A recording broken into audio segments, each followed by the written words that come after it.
Welcome to Biggest Spoilars, the destination for exclusive spoilers, latest updates. The Bold and the Beautiful spoilers for Friday, October 31st, reveal that Luna Nozawa will get an unanticipated caller before Electra Forrester exposes Remy Price to Deke Sharp. For starters, Electra and Will Spencer will take a moment to reaffirm that they're standing together. All the Luna gestation drama has been a lot for this youthful couple to handle, but Will and Electra will be committed to moving forward as a platoon. Still, Ivy Forrester will worry about Electra and all the stress she's been under. It'll leave Ivy wondering if it's all too important and suggest no bone. Would condemn Electra if she had to walk down from Will. As for Deke, he'll want Remy to come to Forrester Creations so he can make some prolusions. Deke will want everyone to get to know his swain, but Remy will remain on edge due to his once miscalculations. Remy will ultimately pay a surprise visit to Luna behind bars, so she should be thrilled to see a familiar face. Deke advised Remy that he could have contact with Luna, but he would be suitable to stay down and will have a catch-up session with her on Friday's show. When Luna gets updates on Deke's plan to introduce Remy to his family and around the Forrester services, she'll sound the alarm. Luna will advise that Remy's about to walk into the captain's den, especially if Will's going to be at Forrester Creations when he arrives.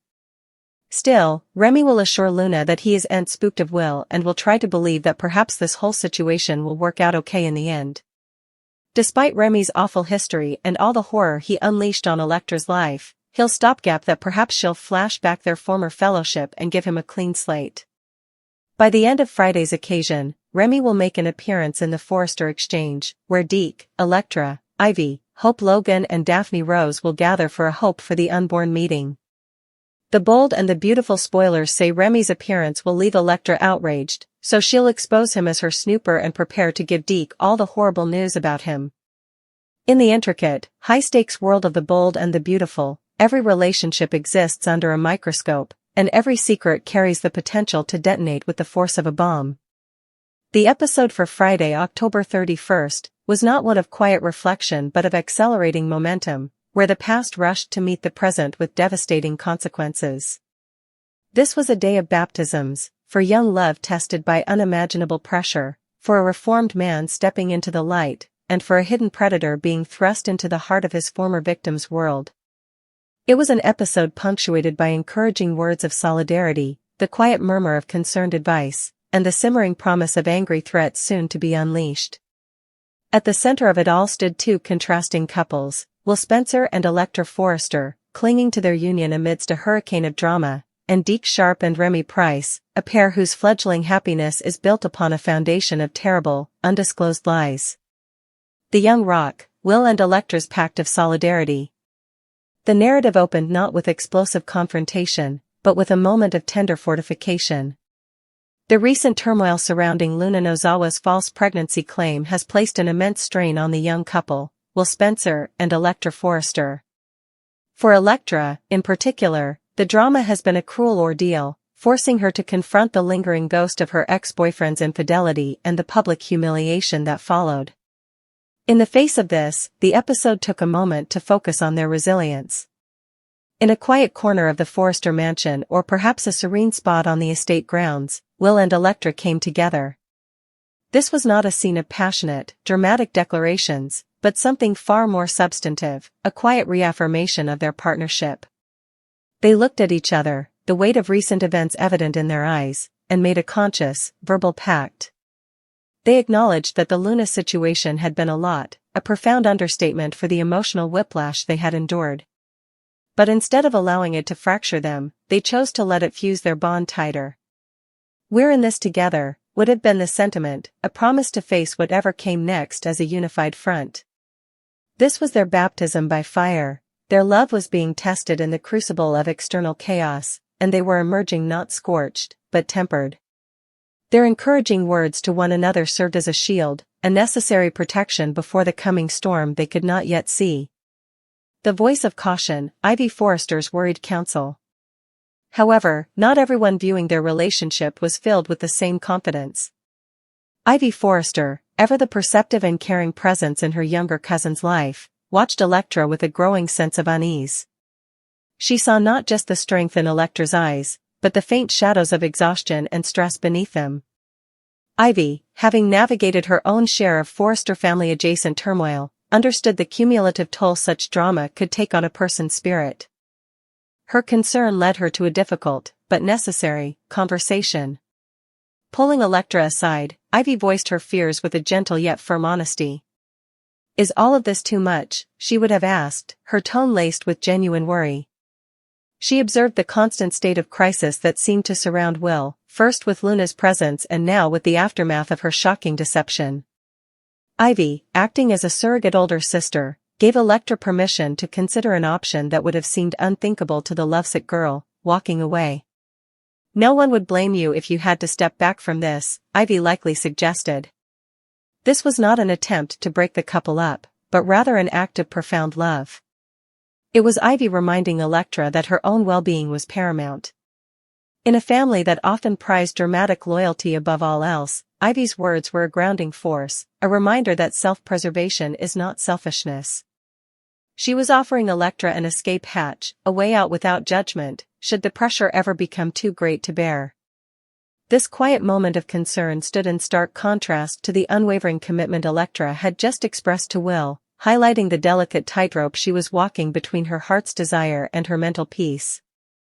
The unwitting architect, Deke Sharp's fateful plan. Across town, a different kind of relationship was being prepared for its own very public test.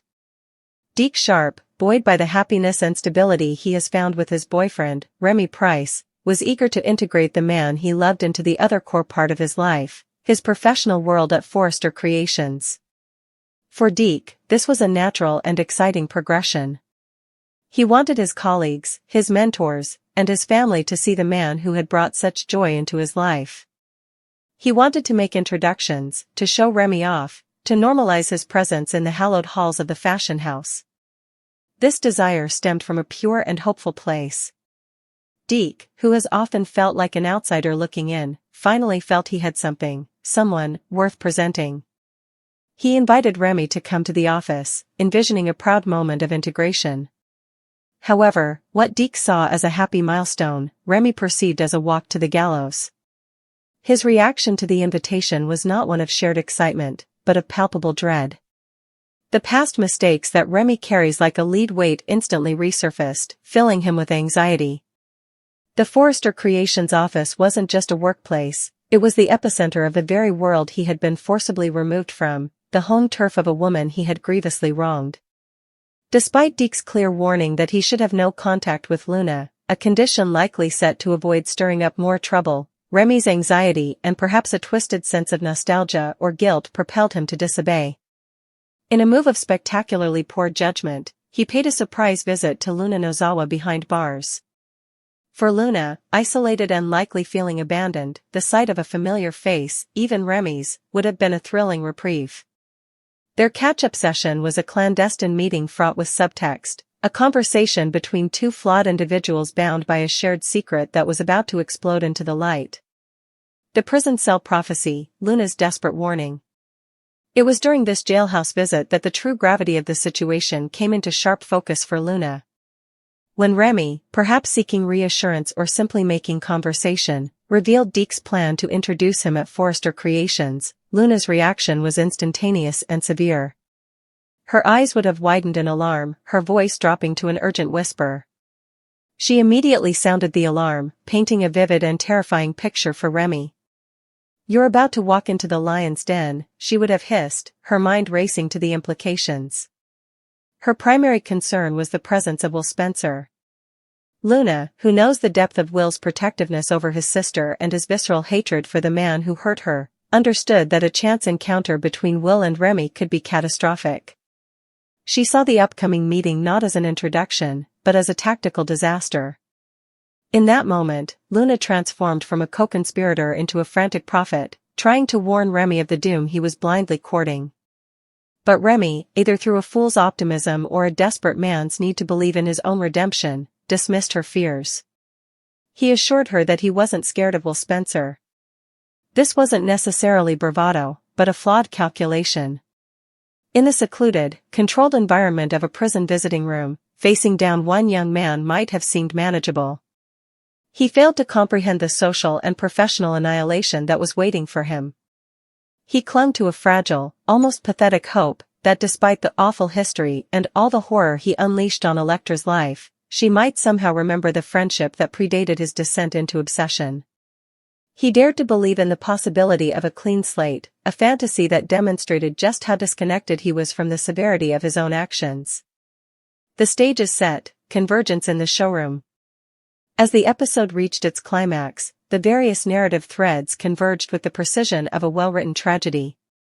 The scene shifted to the elegant, minimalist showroom of Forrester Creations. This space, typically a temple to beauty and artistry, was about to become a courtroom.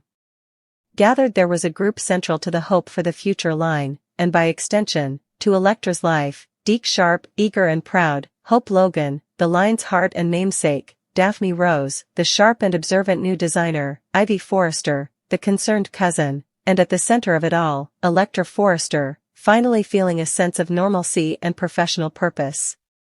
The atmosphere was likely one of creative collaboration. Sketches were being reviewed, fabric swatches discussed, the business of fashion moving forward. Deke was probably buzzing with a nervous excitement, waiting for the perfect moment to present Remy. He saw this as his chance to show his beloved boyfriend the world he was building, to introduce him to the people he admired. Then, he arrived. Remy Price stepped into the showroom. The air would have changed instantly. For Deke, it was the arrival of his partner. For every other person in the room, it was the arrival of a stranger, except for one.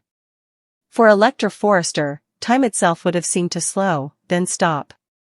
The familiar surroundings of her family's legacy would have melted away, replaced by the chilling, visceral memory of fear, of violated privacy, of psychological torment.